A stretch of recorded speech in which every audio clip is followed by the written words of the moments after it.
أعوذ بالله من الشيطان الرجيم. بسم الله الرحمن الرحيم. بل قلوبهم في غمرة من هذا ولهم آمال من دون ذلك هم لها عاملون حتى إذا أخذنا مترفيهم بالعذاب إذا هم يجأرون لا تجأروا اليوم إنكم منا لا تنصرون قد كانت آياتي تتلى عليكم فكنتم على أعقابكم تنكصون مستكبرين به سامرا تهجرون أفلم يدبروا القول أم جاءهم ما لم يأت آباءهم الأولين أم لم يعرفوا رسولهم فهم له منكرون أم يقولون به جنة بل جاءهم بالحق وأكثرهم للحق كارهون ولو اتبع الحق آباءهم لفسدت السماوات والأرض ومن فيهن بل أتيناهم بذكرهم فهم عن ذكرهم معرضون أم تسألهم خرجا فخراج ربك خير وهو خير الرازقين وإنك لتدعوهم إلى صراط مستقيم وإن الذين لا يؤمنون بالآخرة عن الصراط لناكبون ولو رحمناهم وكشفنا ما بهم من ضر للجوا في طغيانهم يعمهون ولقد أخذناهم بالعذاب فما استكانوا لربهم وما يتضرعون حتى إذا فتحنا عليهم بابا ذا عذاب شديد إذا هم فيه مبلسون صدق اللہ العظیم. سورۃ المؤمنون 18واں پارہ کا درس قرآن چل رہا ہے. آج کا ہمارا درس قرآن آیت نمبر 63 سے لے کر آیت نمبر 77 تک ہے. گزشتہ آیات کے اندر اللہ تبارک و تعالی نے مومنین کا حال اور احوال کو بیان کیا. ان آیات کے اندر اللہ تبارک و تعالی مشرکین کے حالات کو بیان کر رہے ہیں، کفار کے حالات کو بیان کر رہے ہیں. مومنین کی کیا صفتیں تھیں وہ گزشتہ درس کے اندر بیان ہوئی، اور آج کے درس کے اندر مشرکین کی صفات کو بیان کیا جا رہا ہے کہ مشرکوں کے اندر کیا کیا کام پائے جاتے ہیں اور ان کے اندر کیا چیزیں ہیں کہ جس کی وجہ سے وہ مسلمان نہیں ہو رہے، مومن نہیں ہو رہے، کلمہ نہیں پڑھ رہے. کیا وہ وجوہات ہیں کہ جس کی وجہ سے وہ اللہ کے نبی پر ایمان نہیں لاتے؟ فرمایا بل قلوبهم فی غمرۃ من ھذا ولہم اعمال من دون ذلک ھم لھا عاملون. پس ان کے جو دل ہیں وہ غرق ہیں، ڈوبے ہوئے ہیں، اور ان کے اور بھی اعمال جو ہیں وہ بھی بہت زیادہ برے ہیں. اس کے سوا بھی یعنی ان کے دل جو ہیں وہ بے ہوش ہوئے ہیں، وہ ڈوبے ہوئے ہیں، غرق ہوئے ہیں، یعنی وہ ایمان کی طرف، اسلام کی طرف کسی قسم کا بھی جھکاؤ کی طرف وہ مائل ہونے کے لیے تیار نہیں ہیں. اللہ آگے فرما رہے ہیں حتی اذا اخذنا مترفیہم بالعذاب اذا هم یجأرون. جب اللہ تبارک و تعالی ان کے خوشحال لوگوں کو عذاب دیں گے، اذا هم یجأرون، وہ چلانا شروع کر دیں گے. آگے اللہ تبارک و تعالی فرما رہے ہیں لا تجأروا اليوم انکم منا لا تنصرون، کہ چلاؤ مت، آج کے دن تم ہمارے عذاب سے چھوٹ نہیں سکو گے. یہاں پر مترفیہم خوشحال ان لوگوں کا تذکرہ کیا گیا ہے جو لوگ کیا چیز ہیں؟ پیسے والے ہیں، مال والے ہیں، دولت والے ہیں. کیوں کہ دنیا کے اندر بھی ایک قانون ہے کہ اکثر مال والے، دولت والے، وہ جب ان پر کوئی مصیبت آتی ہے تو وہ پیسہ دے کر اپنی جان بچا لیتے ہیں، لیکن جب موت آئے گی، جب ان پر عذاب آئے گا تو سب سے پہلے یہ پیسے والے ڈوبیں گے. تو باقی جو لوگ ہیں ان کا کیا کہنا، وہ کیسے بچ سکتے ہیں؟ اس وجہ سے اللہ تبارک و تعالیٰ نے فرمایا کہ اس دن ان کا یہ چلانا، اس دن ان کا یہ رونا، اس دن ان کی یہ مدد مانگنی کسی بھی کام نہیں آئے گی. قد كانت آیاتی تتلی علیکم، تم کو ہماری آیات تم پر سنائی جاتی تھی، فَكُنْتُمْ عَلَىٰ أَعْقَابِكُمْ تَنْكِصُونَ، تو پس تم الٹے پاؤں بھاگتے تھے، ایڑیوں کے بل بھاگتے تھے، تم حق کو قبول ہی نہیں کرنا چاہتے تھے۔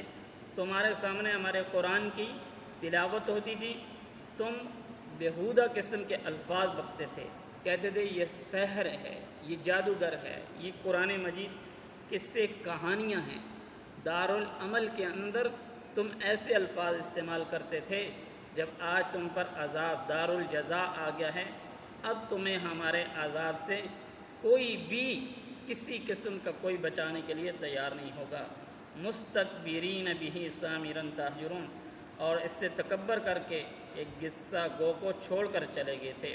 افلم یدبروا القول ام جاءہم ما لم یأت آباؤہم الاولین، سو کیا انہوں نے دھیان نہیں کیا اس کلام میں کہ آئی ہے ان کے پاس ہماری طرف سے نشانیاں، یا ان کے پہلے باپ دادوں کے پاس، کہ وہ یہ بات کہہ رہی ہیں کہ یہ تو کلام الہی جو ہے یہ قصے کہانیاں ہیں، جو کہ نئی بات ہے۔ ہمیشہ سے انبیاء علیہ السلام کے ذریعے ان کی امتوں کو یہی احکام دیے جاتے تھے کہ تم اس نبی کی پیروی کرو، لیکن وہ نبی کی تکذیب کرتے تھے، نبی کو جھٹلاتے تھے، نبی کی بات کو نہیں مانتے تھے۔ یہی وہ وجہ تھی کہ وہ ایمان نہیں لاتے تھے۔ ام لم یعرفوا رسولا فہم لہ منکرون، کیا تم رسول کو نہیں پہچانتے ہو کہ جس کا تم انکار کر رہے ہو؟ کیا مطلب کہ کوئی باہر سے نبی آتا جس کا نام نسب تمہارے سب سے اوجل ہوتی، پھر تو ایک بات سمجھ میں آتی، یہ تو وہ نبی ہے جس کا بچپن، جس کی جوانی، جس کا لڑکپن، جس کی تجارت، سب کچھ تمہارے سامنے ہے۔ پھر کیا چیزیں ہیں کہ تم ایمان نہیں لا رہے ہو؟ کیا تم رسول کو جانتے نہیں ہو؟ ام یقولون بہ جنہ، اور بعض اس میں سے یہ بھی تھے کہتے تھے اس کو جنون لائق ہے۔ بل جاءہم بالحق واکثرہم للحق کارہون، بلکہ وہ تو تمہارے پاس سچی بات لایا تھا، اور اکثروں کو پتہ تھا کہ یہ حق لے کر آیا، لیکن تم اس کو ناپسند کرتے تھے۔ یہ تو اللہ کا رسول ہے، تمہارے پاس سیدھی سچی صحیح بات لے کر آیا ہے، اور تم سمجھتے بھی ہو یہ سچا ہے، لیکن تمہیں یہ بری کھٹکتی تھی۔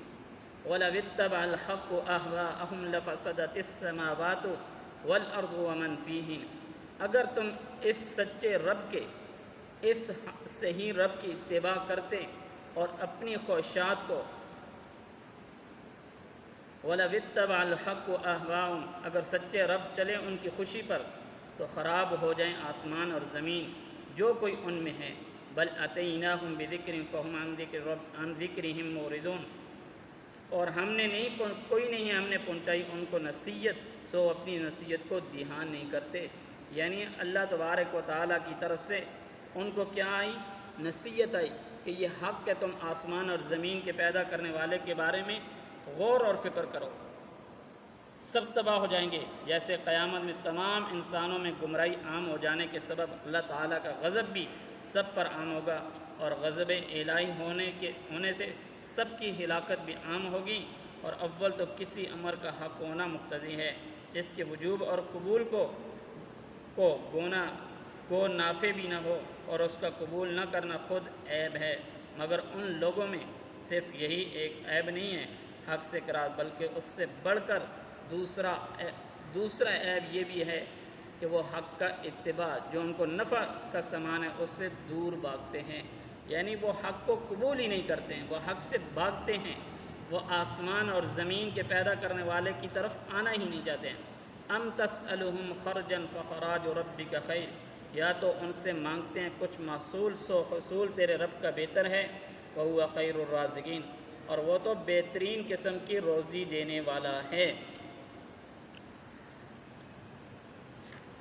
آگے فرمایا وَإِنَّكَ لَتَدْعُوهُمْ إِلَىٰ صِرَاطٍ مُسْتَقِيمٍ، اور تو ان کو بلاتا ہے سیدھے راستے کے اوپر۔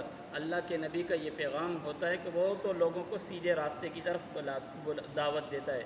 وَإِنَّ الَّذِينَ لَا يُؤْمِنُونَ بِالْآخِرَةِ عَنِ الصِّرَاطِ لَنَاكِبُونَ، اور جو لوگ نہیں مانتے آخرت کو، راہ سے پھرے ہوئے ہیں، وہ راہ سے گمراہ ہوئے ہیں۔ وَلَوْ رَحِمْنَاهُمْ وَكَشَفْنَا مَا بِهِمْ مِنْ ضُرٍّ لَلَجُّوا فِي طُغْيَانِهِمْ يَعْمَهُونَ، اور اگر ہم ان پر رحم کریں اور کھول دیں جو تکلیف پہنچی ان کو، تو بھی برابر لگے رہیں گے اپنی شرارت میں بہکے ہوئے۔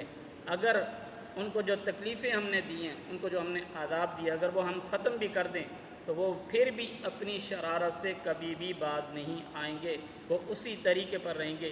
یہ اللہ تبارک و تعالیٰ کی طرف سے ان کے اوپر اسی طرح کا عذاب رہے گا۔ آگے فرمایا وَلَقَدْ أَخَذْنَاهُمْ بِالْعَذَابِ فَمَا اسْتَكَانُوا لِرَبِّهِمْ وَمَا يَتَضَرَّعُونَ۔ ان سے پہلی آیات میں مشرکین کے بارے میں یہ کہا گیا تھا، یہ لوگ جو عذاب میں مبتلا ہونے کے وقت اللہ سے یا رسول سے فریاد کرتے ہیں کہ اگر ہم ان کی فریاد پر رحم کھا کر عذاب ہٹا دیں تو ان کی شرارت اور سرکشی کا یہ عالم ہے کہ یہ عذاب سے نجات پائیں گے اور پھر اپنی سرکشی اور نافرمانی میں مشغول ہو جائیں گے۔ اس آیت کے اندر اللہ تبارک و تعالیٰ نے اسی طرح کا ایک واقعہ بیان کیا، وہ آگے واقعہ کیا، حَتَّى إِذَا فَتَحْنَا عَلَيْهِمْ بَابًا ذَا عَذَابٍ شَدِيدٍ إِذَا هُمْ فِيهِ مُبْلِسُونَ، یہاں تک کہ جب کھول دیں ہم ان پر دروازے ایک سخت آفت کے، تب اس میں ان کے اس لوٹنے کا، یہاں پر اہل مکہ پر ایک قحط کا عذاب مسلط ہو گیا تھا کہ نبی علیہ السلام نے دعا مانگی تھی اللہ تبارک و تعالیٰ سے، مشرکین کے حق میں بد دعا مانگی تھی، اور ان پر اتنا سخت قحط کا عذاب مسلط ہو گیا تھا کہ وہ مردار کھانے پر مجبور ہو گئے تھے۔ اور ابو سفیان جناب رسول اللہ صلی اللہ علیہ وسلم کی خدمت طیبہ میں حاضر ہوا اور کہنے لگا میں آپ کو اللہ کی قسم دیتا ہوں اور صلح رحمی کی، آپ نے یہ نہیں کہا کہ میں اہل عالم کے لیے رحمت بنا کر بھیجا گیا ہوں، آپ نے فرمایا بے شک میں نے یہ بات کہی ہے اور واقعہ ہوا بھی یوں۔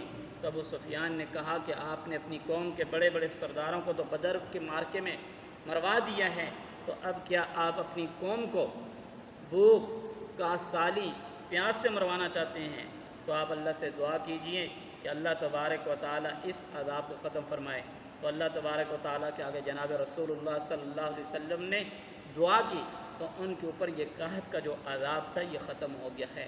اس سے پتہ چلتا ہے کہ جو لوگ ایمان کے لیے، اسلام کے لیے، دین کے لیے کوشش نہیں کرتے، جو کافر ان چیزوں سے دور بھاگے ہیں اور ایمان کے لیے آنا نہیں چاہتے، ان پر جب اللہ کا عذاب آئے گا تو ان کو کوئی چیز نہیں بچا سکے گی۔ اور دوسرا، اللہ کے نبی کی بد دعا وہ اللہ قبول کرتے ہیں اور پھر اس قوم پر اللہ کا عذاب بھی آتا ہے۔ اللہ سے دعا ہے کہ اللہ تبارک و تعالی ہمیں صحیح معنوں میں ان باتوں پر عمل کی توفیق عطا فرمائے۔